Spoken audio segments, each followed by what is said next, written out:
Kabilang po si dating Ateneo head coach Tab Baldwin sa 11 inirekomenda ng CIDG na sampahan ng reklamong paglabag sa Anti-Hazing Act. Kagnay po yan ang pagkamatay ni Rene Baterbonia at Divine Adili sa training sa Aurora. Saksi si Marie Zumal.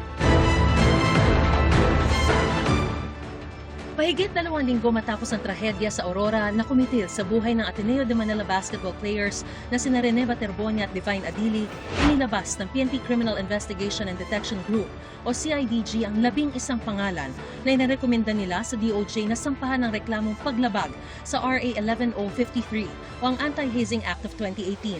Sa Section 14A ng naturang batas, may pananagutang kriminal ang mga aktwal na nagplano o lumahok sa hazing kung nagresulta ito sa pagkamatay. Dati pong iniisip natin, ang hazing ay initiations lamang. Ngunit dito, ang team building at training ay nag-crossover papunta sa hazing. Inirekomendang ireklamo ang nagbitiw na head coach na si Tab Baldwin at 10 pang miyembro ng coaching staff, student manager, physical therapist at mga utility o ball boy. May 3 elementong bubuo sa Anti-Hazing Act. Una, ang physical o psychological suffering. The victims are exposed to hazardous open sea environment characterized by rip currents, strong waves, and varying sea depths. This one is very clear as there is the presence of death of 2 individuals. This is a clear case of physical suffering under the law. Pangalawa, ito ay prerequisite para matanggap o magpatuloy ang pagiging miyembro ng isang organisasyon. 20 athletes were present during the activity but that only 17 would eventually be in that final list submitted to the UAA. Meaning there would be 3 members eliminated, and it appears from the evidence gathered by the CIDG that this activity was made precisely to screen or as a requirement for entrance into that list. At pangatlo, ang pisikal na aktibidad na pinagawa sa mga student athlete. Itinuloy pa rin daw ang aktibidad kahit nagpahayagan 5 sa mga manlalaro na hindi sila marunong lumangoy. Tinanong niya ang mga players nila, sino ditong hindi marunong lumangoy? 5 ang nagsabi na hindi sila marunong. Nung nalaman niya na hindi marunong lumangoy, binigyan niya ng information kung paano mag-handle ng rip current. Mahirap dito ang paano mo tuturuan ng hindi marunong lumangoy na mag-handle ng rip current.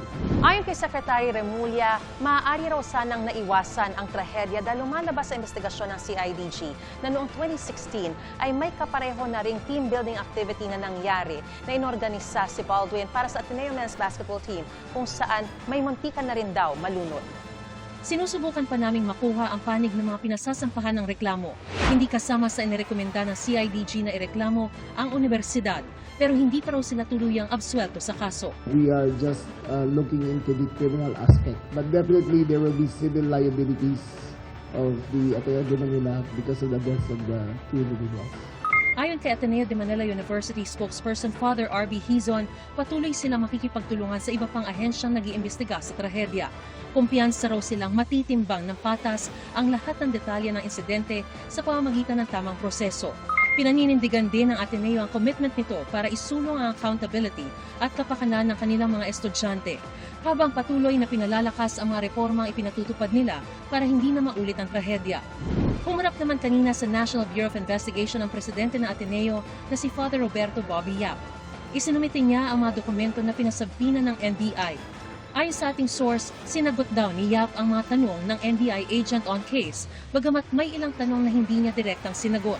Humarap din siya sa media pagkatapos. We have been since day 1 with the Baterbonia and Adili families. We have condoled with them, we have apologized, we continue to condole with them, we continue to apologize. And we have offered and have given support and assistance to them, and we will continue to do so over several years. Nauna nang humarap sa NBI si Tab Baldwin. Ayon sa source, 4 na tanong lang daw ang sinagot niya at isinumite na lang ang kanyang sworn affidavit. We will be fair, we will be professional dito. Kung ano at saan tayo dadalhin ng mga ebidensya, doon natin dadalhin yan. Ako si Marie Zumal ang inyo, saksi